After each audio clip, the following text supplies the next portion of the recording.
भाई और बहनों, आज से हम सभी भगत भाई बहन एक संकल्प लेंगे,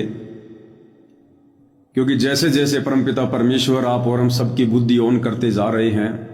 आप और हमने उसी हिसाब से अध्यात्म पर आगे की ओर बढ़ना है। क्योंकि हम साध संगति से जुड़े सत्सेवक भाई बहनों को इस बात का इल्म है, ज्ञान है कि धरती पर हमारे पूज्य गुरुदेव भगवान के रूप में साक्षात कबीर भगवान प्रकट हैं, सशरीर प्रकट हैं।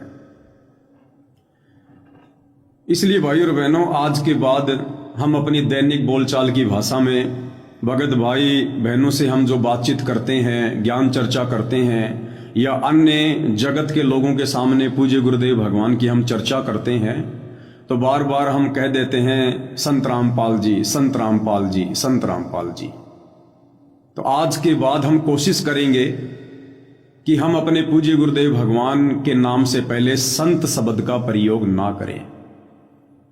क्योंकि संत की तो वे भूमिका कर रहे हैं, असल में वे परमेश्वर हैं, साहिब हैं, परमात्मा है, परम अक्षर ब्रह्म है, कबीर देव है।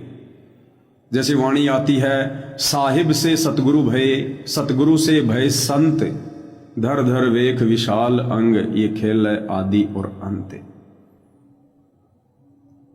क्योंकि संत यहां पर ज्ञान देते हैं, काल भी यहां पर अपने संत भेजता है, तो परमेश्वर भी उसी विधि से एक संत का चोला धारण करते हैं, अपने नाम से पहले संत शब्द लगवाते हैं। जबकि ये जो संत शब्द है, संत कहते हैं भगत को, साधु को, साधक को, योगी को, यानी जो परमेश्वर जी की भक्ति करते हैं उनको संत कहा जाता है, उन्हें साधु कहा जाता है, भगत कहा जाता है, योगी कहा जाता है। तो हम कोशिश करेंगे, क्योंकि पुरानी आदत है, धीरे धीरे छूटेगी, लेकिन हम कोशिश करें कि आज के बाद हम पूज्य गुरुदेव भगवान के नाम से पहले संत शब्द का प्रयोग नहीं करेंगे। जब भी हमें आवश्यकता पड़ी पूज्य गुरुदेव भगवान का नाम लेने की, किसी को समझाने की, तो हम यही कहेंगे कि परमपिता परमेश्वर रामपाल जी ने यह कहा, हमारे पूज्य गुरुदेव का नाम परमेश्वर रामपाल जी है, या सतगुरु रामपाल जी है, या परमात्मा रामपाल जी है, या भगवान रामपाल जी है। हम संत शब्द का प्रयोग अब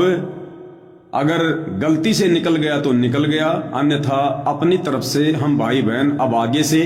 पूज्य गुरुदेव जी के नाम से पहले ना तो संत शब्द लिखेंगे, ना कभी हम बोलेंगे। परमेश्वर, परमात्मा, सतगुरु, साहेब, भगवान, हम इन शब्दों का प्रयोग जो है वो करेंगे।